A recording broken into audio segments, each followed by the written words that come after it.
The biggest bottleneck for business growth is working one-to-one with clients. We love it, but it also binds us. With all the affordances and shifts in using digital tools, digital spaces, digital marketing and online delivery, many consultants, coaches and other expert service providers are now looking to alternative ways to attract and work with clients.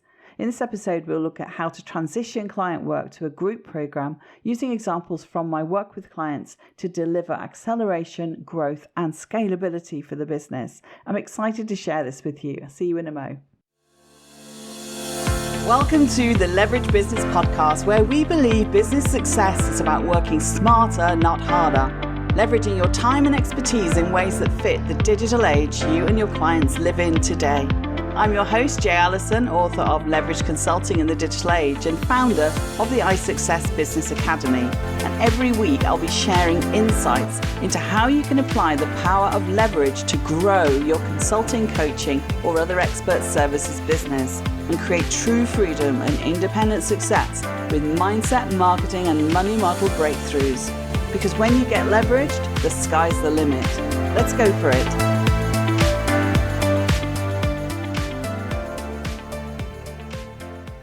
Hey, we're back, and this week I'm diving into a couple of client case studies to talk about how we go through the process of transitioning from one-to-one client work to one-to-many business models. First, let's just recap quickly on what we covered last week to set the context and frame the examples I'm going to share today.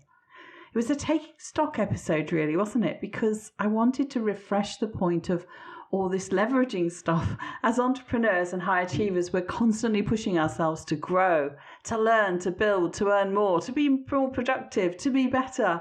And it's pretty bloody exhausting, isn't it? And this is exactly why we seek the holy grail of being able to earn more, work less, yet grow fast. And for most, it's a real tension between those things. Leverage across various parts of your business holds the key to finding work-life balance and avoiding entrepreneurial burnout. That was the focus of last week's episode. And we revisited those themes and the different ways that leverage can ease the load, fuel our sense of joy and fulfilment, and give us the freedom we seek through entrepreneurship. So if you haven't listened to that episode, I would suggest that you hop on backwards in your podcast player and go listen to that first. So what I wanted to do today really was to give you some examples, because the biggest bottleneck in the business growth trajectory is for experts who are working one-to-one with clients. It's usually great income, so it's really hard to give anything up while you find out other solutions. It's hard to say no to things when, the money's good. Over time, that intense high-end work, what I get from people I work with, and I've had myself in the past as well, is it's very intense work. It's highly intellectual work quite often because we're working at the top of the tree. And, it can really take its toll on you because of that pressure to meet deadlines, to perform at a high level, and just finding the hours in the day when you're effectively working at capacity. And especially with the added pressure to keep bringing in new clients and to not experience this roller coaster, this feast and famine kind of thing. So sometimes, you get a lot of client working one-to-one, and you're really working full out. And then you have like a month or two where you have a dry period, and instead of it feeling like a chance to rest and reflect, it actually feels like a bit of a panic, like, well, where's my next client coming from? So it never really stops. And also you're constantly trying to keep existing clients happy. So, you want them back, you want to do more work with them. So there's never seems to be a time to actually enjoy the fruits of your labor, so to speak. So with all the affordances and shifts in using digital tools, digital spaces, digital marketing and online delivery, let's look to alternative ways to both attract and work with our clients. With the backdrop of what we're aiming to achieve for our own work-life balance, working smarter, not harder, I'm sharing a couple of examples of how entrepreneurs are making that transition. Because it's not something you just flick a switch. It's a strategic change, and it takes a bit of planning and, quite frankly, a bit of mental adjustment. Well, the first case study, if you like, my first client example, is a super successful consultant who's used LinkedIn to become the hunted, not the hunter. She has people coming to her regularly asking to hire her. It's all done for you services at the moment. She comes into the company basically and she creates and runs the projects for them. So they get a great result. And the experience is that a lot of companies, a lot of organizations, they don't want to do it with you. They don't want a blended approach. They just want to get it done. They want someone to come in and take charge of it, basically. They're not so interested necessarily in building the capacity internally.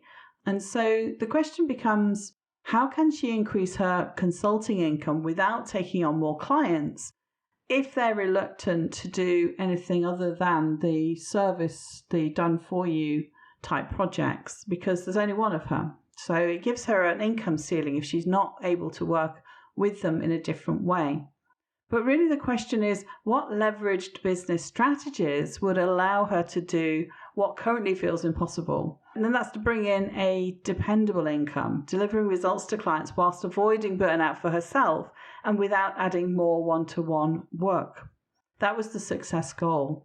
And so there was a lot of mental barriers against this in terms of what her clients' expectations were. And rather than her being able to somehow design that, to actually have boundaries, to actually say, well, look, this is how I work. This is how, if you want me to come in, this is how I operate. And so we looked at everything that's going on in the business. What's the business? What's her expertise? Who does she serve? What does she love doing most? That's where we started. And how does she see her business in, say, 3 to 5 years' time, if everything was solved, if everything was sorted? How does she currently get clients? That's another area. What's the process for that? How well is that working? Who helps her? Has she got people that she can call on to help with marketing or to help with admin, to help with delivery of the projects, etc.? And then what does she deliver? How is it delivered? How often? How long? What's the outcome and what's the vehicle? And was there something that we could do with that side of things? Well, the first solution, as we touched on last week, is to put up our fees. If you're getting a lot of demand and you've reached a capacity, then what you want is to, if you want to grow your revenue, is obviously you're still going to be working with the same number of clients, but to put your fees up. And even if you lose a client, you're still probably going to be earning the same money, but working with less clients. So there's already a gain there. The next is to streamline how she works with clients. So she runs those projects more efficiently and saves time, gets back some of her own time doing some of the low-level admin type or marketing type work. And the third is to create an online course. So she delegates some of the onboarding and education that you'd normally do within the organization whilst you're delivering the project and running the project. And so that you've got more time to spend on the high-level input. And finally, we looked at outsourcing much of the admin, marketing, project management, and building a team and looking at how we could find leverage points there as well. So a lot of it was to do with sustainability as well as scalability, because, at the end of the day, you can't just keep working 12, 16 hours a day. It's not sustainable. So that was the plan. And doing all these things, she's easily able to earn 3 times, 4 times what she's currently doing working to capacity. And it takes a little effort to, plan out the numbers and to look at how you're going to get from A to B and then to set it in motion. So those are the sort of areas that we worked on. And of course, you can't work on them, all of them simultaneously. So we pick off the things that are going to give her the biggest impact for making some changes. At the end of the day, though, how things are right now and maybe for the next year, we were realistic. It still has her working full time in her business, and it still means she can't stop, okay? Because it's her only stream of income and fewer clients paying more. That kind of model means that risk isn't spread as well. So let's add in another model, building on the do-it-yourself type of online course, and we'll make that a low-end product in her marketing and sales process for a hybrid done-with-you consulting service. So she only does the high-end done-for-you as a premium offer. And we transition the amount of time she needs to spend in the business having some of the marketing, sales and delivery taken off of her desk. So that's one example, and we are in motion on it. It's not something that happens quickly. It's probably going to be a year-long plan, but at the end of it, we've got some very clear goals as to the way that she's going to be working in her business and the type of work that she's going to do and the type of work she's going to delegate and the type of work she's going to say no to. So here's another example, completely different industry, and it's a client who's at an early stage of transitioning away from one-to-one coaching to creating a online group program. And the halfway place is to move, for her anyway, was to move to a one-to-few model, because we felt that would be easier to manage, that you'd be able to learn quite a lot from her clients going through an online part self-directed experience. So an online course is the vehicle for that, and we're blending in group sessions and a hint of one-to-one, at least in the first instance, and evaluating closely people's satisfaction with that, their experience of that. You can call it user testing or learner experience, but you're really looking to get a lot of feedback from these early participants to find the right blend of modalities as they move from start to finish, so that they can essentially achieve the results that the program promises in the fastest and most efficient way for her to deliver. So she's not kind of putting too much of her time into it where it's actually not necessary. And there's a benefit to the participants there as well. It's not that you're just kind of, trying to sort of top slice the value that they get. Is actually that if you put too much into a program, people get overwhelmed and they actually don't have a good experience. And sometimes they don't even complete the program. So there's a lot of reasons why this actually makes sense. So the key thing there is that we want the participants to all achieve the outcomes that they desire, the results the program promises, as I said, but we're all human and we learn differently. So it's not going to be a one-size-fits-all necessarily for a program that promises a transformation, because it's a very individual and personal experience. So sometimes you have to put a lot more stuff in and then take stuff out. Sometimes you start with the bare bones and then add things in to help people who are struggling. So the question is always, what are the bare bones? What do we start with? And then what do we have as options to add in and layer in to the program design to make sure that everyone gets what they need and has a great sense of enjoyment and satisfaction? So they're, essentially they're going to tell others about it and write glowing testimonials for you. And on both those examples, we've gone back and forth on pricing, because really there's an introductory pricing that you can offer because you're expecting a lot of feedback from people. But it's also the fact that you don't want price to be a barrier when you're trying to build an audience and you're trying to do something new. At the same time, you don't want to undervalue your expertise and make the program really cheap. And people think, well, how come I'm getting all of that for that price? I'm not sure that we're going to fall into that trap with this particular client, but sometimes that happens, is that people actually think, well, I want people to buy it, so I'm going to make it really cheap, and it can actually backfire on you. So when you're testing offer market fit and you're looking at the price, the best solution there really is just to manage expectation, manage your own and manage theirs, as well as comparing to other things like it in the marketplace or alternatives that people might in their own minds compare to your program. So you might say something like, because this is the first time we're running the program in this virtual format, and we'd really like to be able to ask you lots of questions and get your feedback as a participant, we're offering an introductory price that's going to be a no-brainer to say yes to.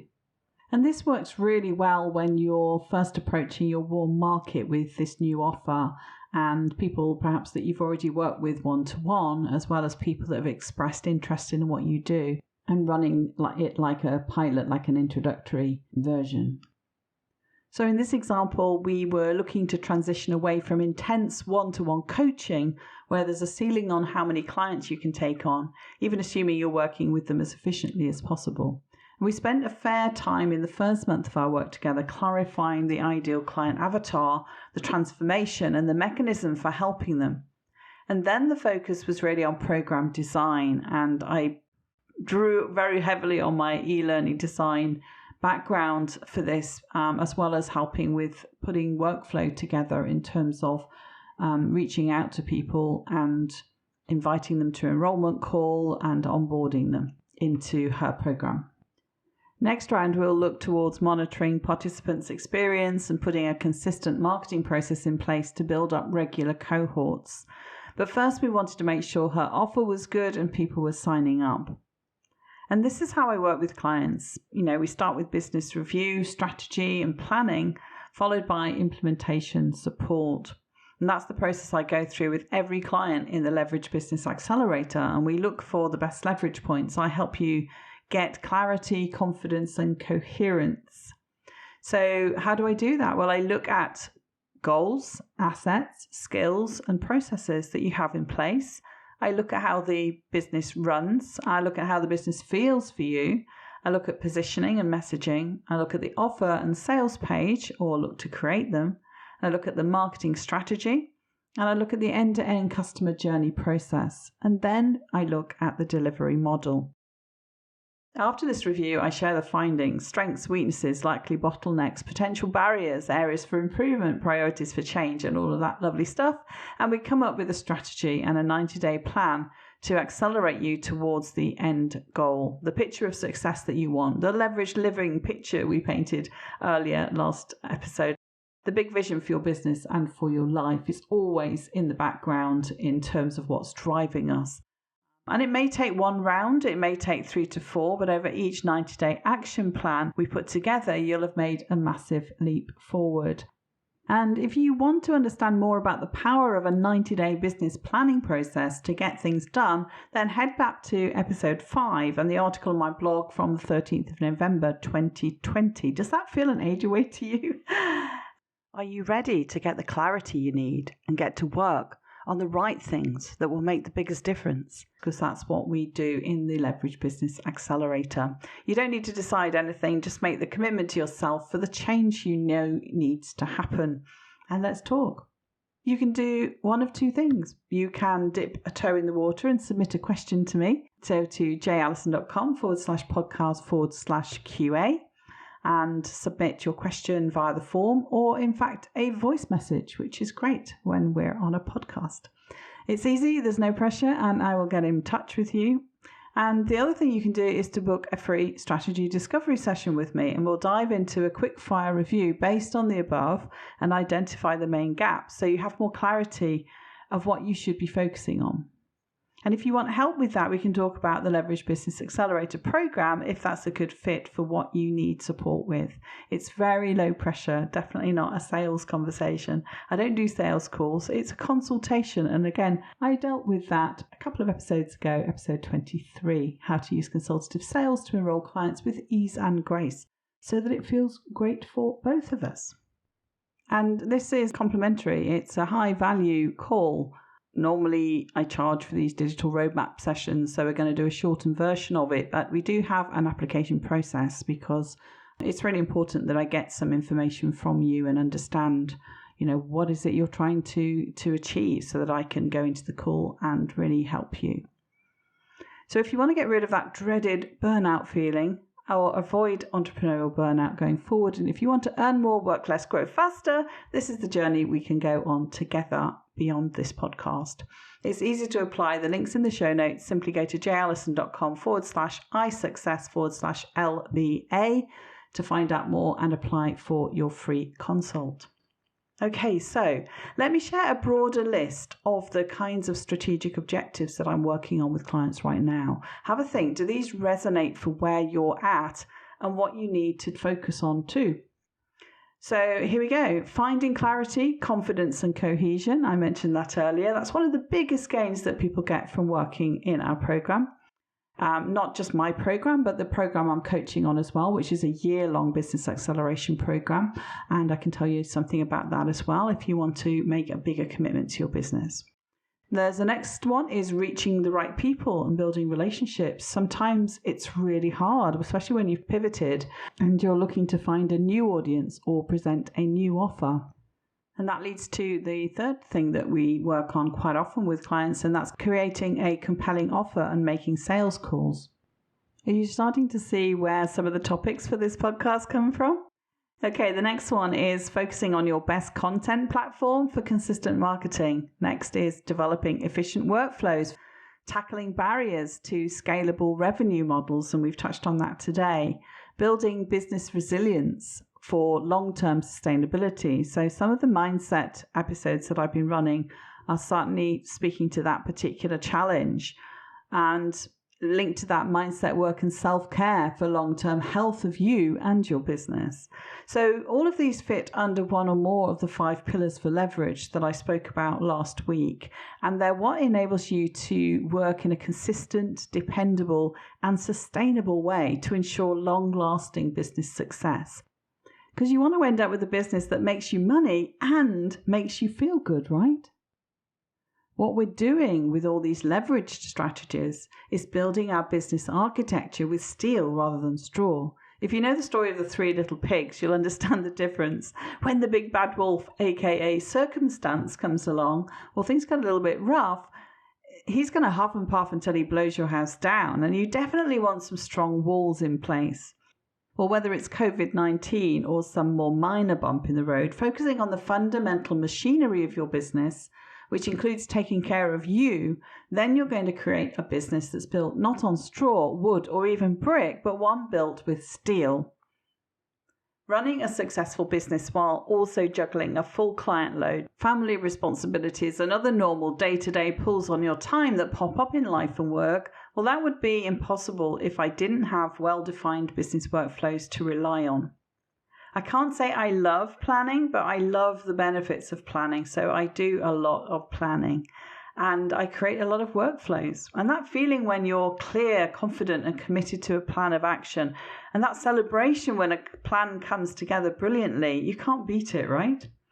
At the same time, we can end up beating ourselves big time to get to that end benefit. And having a plan can feel super liberating, but the process of planning is quite often more like wading through treacle. Are there times when I work well under pressure of a deadline? Yes, but quite frankly, I prefer to manage things so I don't have the stress. Are there times when I feel up against the wall with too many things to do in any given day or week? Definitely, but again, I'm a huge fan of workflows, time blocking, and have learned the importance of self-care. The whole purpose behind the leverage business concept is to create that balance between working in your business, on your business, and how it fits into your life.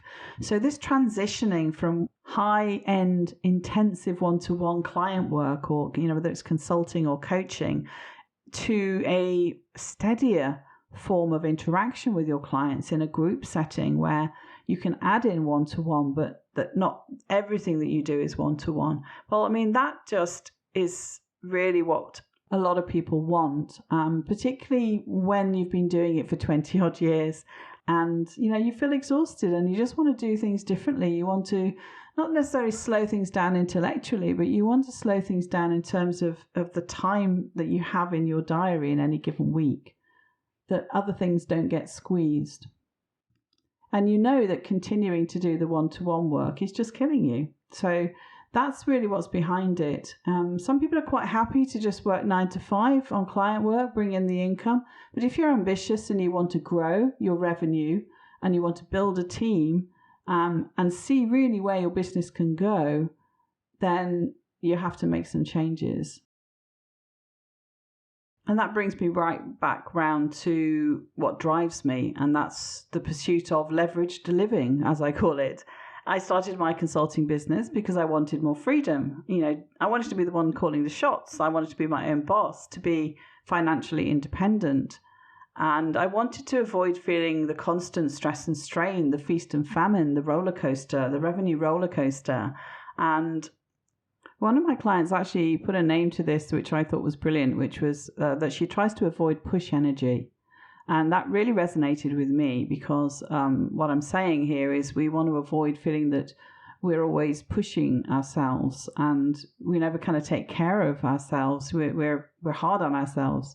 And it's about avoiding that sense of what you should or could be doing and more about what you choose to do in your business. And I love that even with all I have going on, running the business, producing content, marketing our programs and working with clients, I still mostly make time to do the things that make me happy and fill up my tanks. So what fills up your tanks? For me, it's a walk in the countryside or driving to the coast, catching up with friends, virtually now, of course, spending time with my family or reading, doing puzzles.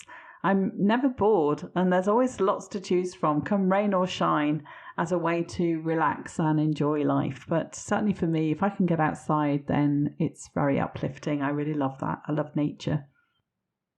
So I hope in going around this journey of where we've got to, that last week's episode and the examples of consultants and coaches I'm working with that I've shared this episode helps reinvigorate the overarching purpose for the leveraged business theme, as well as the reasons why I deliberately mix things up across our content plan, because there's several pieces to the puzzle for leveraged business success. And if you actually listen to the intro for any given episode, you'll have heard that we're all about helping you make the mindset and marketing and money model breakthroughs that bring work-life balance into play. And layered onto that, some topics are strategic, others are about operations, some are focused on getting clarity, others on packaging and scaling. And a question I get asked a lot from busy business owners who want more leverage and who, as the podcast subtitle says, want to earn more, work less, grow faster, is this: with so many different points of leverage across my business, what should I focus on? And the answer is a little nuanced, but essentially it depends on where you're at in your business. There are very different challenges, problems, pressures at different stages of business. So the source of stress, if you like, the bottleneck that you're trying to take away, however you want to label it, is different, and the solutions are different. And that's why it really does help to work with a business coach, because we've seen all kinds of businesses and looked at all kinds of solutions, rather than chasing what you might see on social media or on articles in the news about the latest thing, the latest trend, because it's not necessarily something that is right for your business. So we really need to get the context and also that sense of your vision of success for you personally as well as financially. So some of the things that come up a lot when we're looking at transitioning, we're looking at doing things differently, is doubt, fear, risk, imposter syndrome even. And really some of the work then is sometimes focused on prioritizing, working on your self-belief. And a lot of my clients starting a business or pivoting from what they've done, perhaps in a career or in a different kind of business, they feel, they're creating something from scratch and they negate all of their decades of experience in the field. And another of my clients, I remember her saying that, the one thing that really jumped out was when you reminded me that, this is what I've done for most of my career. This is actually what I'm good at. And just because I've had a break or I'm doing something differently, I shouldn't forget all of that, and it really made such a huge difference to her. And it sounds so simple, but we forget, we totally blindside ourselves. And others are simply switching and think that the old stuff is no longer worth anything in the new space. Working in your genius zone, finding that intersection and drawing on your past professional and personal expertise and success. I mean, we dealt with that in the episode not so long ago on professional identity. I think it was episode 22, in fact, and how it can make or break marketing a high-end offer because of how you present it, your confidence level.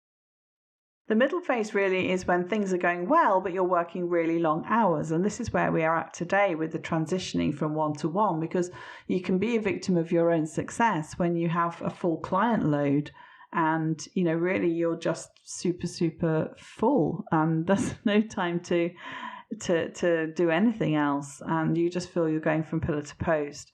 And so at some point, the cracks start showing. And we talked last week in terms of outsourcing that's really one of the telltale signs that you need to get some help, that you need to do things differently. You need to have people take away some of the load. it's hard because we don't want to show weakness. We don't want to feel that we can't cope. And many of us have had the added challenge of pulls on our time away from the business, working from home, having the family or spouses around, homeschooling even. And it can feel super frustrating when you can't get on with what you want to do next in your business. You kind of have to hold off. At the same time, the lockdown restrictions have also offered a huge opportunity to take stock, to rest, reflect, to plan and strategize, to reconnect with people. And when do we ever usually have or give ourselves that opportunity? A lot of my guests on the podcast have remarked on significant shifts forced by the COVID-19 situation in what their clients and customers and themselves are feeling and needing. Andy talked about Zoom fatigue and empathy. Tara noticed how much people are rethinking their lifestyle. Anna talked about visibility and reach. Becca remarked on how more people are starting a business. And Gaynor shared how much situations can fuel your determination to overcome adversity. And Selena talked about businesses pivoting to virtual models of working, while Laura said we're all craving connection. And as we move forward with the podcast, I'll be diving into some of the big challenges associated with pivoting, transitioning, and scaling, the kind of strategic change I help my clients plan and implement, and as I've shared a little bit today. So hopefully this has been helpful. Please do drop me a line, drop me an email, and let's make a connection. Let's find out what's going on in your business, have a human conversation about, how we're all feeling, and just let me know how much this has resonated with you and what you want to work on next, what you want to focus on, and what kind of help you need to do that. Nobody achieves success alone, not really. So those are my parting words. Hopefully you'll get in touch. I'd love to have a conversation with you about any of this and how I can help you build something amazing. Until next time on the Leverage Business Podcast, it's me, Jay Allison, wishing you all the best. Thank you for listening to the Leverage Business Podcast. Want to create leverage in your business? Did this episode provide some insights and ideas to be thinking through? If so, subscribe so you get alerts when the next one's released. If you want to learn more or would like help and support with building a leveraged business that achieves true freedom for you, then head over to jallison.com/podcast to find all the resources and links that go with this show on my website and to join our iSuccess community. And if you're enjoying our content, it would be great if you could pop into Apple Podcasts or the app you listen from and leave me a rating and review. Everyone makes a difference to improving our rankings. So thank you if you've done that already. I appreciate you. So hey, that's it. Thank you for listening. I hope you've loved this episode and have some great takeaways to be thinking through. I wish you a pleasant, productive and profitable week, and I'll see you again next time for another episode of the Leverage Business Podcast.